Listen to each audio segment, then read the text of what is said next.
So mga pare, ito yung part 2 ng NMAX V2 na 221cc. So kagabi hindi na to natapos gawa ng sobrang lakas talaga ng ulan. Tapos nagka-problema pa siya dito sa may sakit ng Error 12 mga par. So kasi nasunog yung isang sakit dito. Ayan, kung makikita nyo, may sunog yung sakit niya rito. Tsaka ang lalambot na ng wire. So papalitan yan, bibili ng wire para papalitan yung wire papunta doon sa stator. So mamaya under na to. 221, let's go.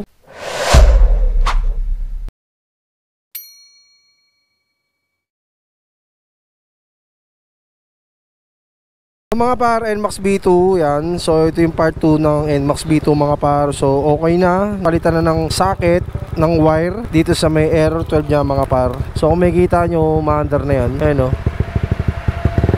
maandar na siya. So all good sa to mga par. Ibabalik na lang yung mga kaha nito. Tapos pwede nang kunin ng may-ari ito mga par. O yan, breakfast muna dito sa Jeg mga par. So nagpapansin si Lorenzo. Yun yung may-ari mga par, si Lorenzo. Ayun. So salamat sa tiwala dito sa Jeg, boss Lorenzo. Ayan, shoutout nga pala kay Ate Mitch. Ayan, sorry na daw, mahal na mahal ka niya. Yes sir.